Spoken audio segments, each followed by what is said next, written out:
আশা করি সবাই ভালো আছেন। আবারও আপনাদের মাঝে অনেক সুন্দর একটি ব্লগ ভিডিও নিয়ে আসলাম।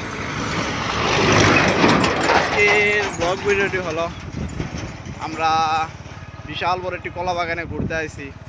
তো আপনারা দেখতেই আছেন রাস্তার দুই সাইডে বিশাল বড় কলা বাগান, আর রাস্তার কলা বাগানের মাঝ দিয়ে কিন্তু গাছ। তো বিশাল বড় একটি কলার ছড়িও তো আপনারা দেখতে পারলেন। তো একটি না শুধু, প্রত্যেকটা গাছে কিন্তু একটি করে কলার ছড়ি কিন্তু বের হয়েছে।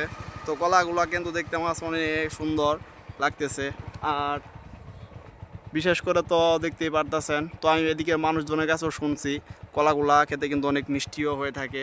তো আমি যদি আরও সামনের দিকে আপনাদের দেখাই তাহলে তো অবশ্যই দেখতে পারবেন আপনারা প্রত্যেকটা গাছ। তো এপাশের গাছগুলা একটু ছোটো টাইপের, তো এই পাশে তো দেখতে পারতেন পিচ্ছে একটি গাছে কিন্তু এই গাছেও কিন্তু ছড়ি বের হয়েছে। তো ছড়িতে আপনারা তো দেখতে পারলেন অসংখ্য কিন্তু কলা। তো এই কলাগুলা দেখতে যেমন সুন্দর, খেতেও তেমন সুন্দর। তো এই পাশেও তো দেখতে পারলেন কলার একটি শরীর, যে আমরা আগে গ্রামের বাসায় যেটিকে থুর বলি, তো থুরও আমরা দেখতে পারলাম লাল কালার। তো এদিকে মানুষজন বলতেছে থুর খেতে নাকি অনেক মজা। তো আপনারা যদি জেনে থাকেন এই থুর খেতে কেমন মজা, তাহলে অবশ্যই কমেন্ট বক্সে বলে যাবেন। তো আপনারা এতক্ষণ পর্যন্ত যারা আমার ব্লগ ভিডিওটি দেখলেন তাদেরকে অসংখ্য ধন্যবাদ।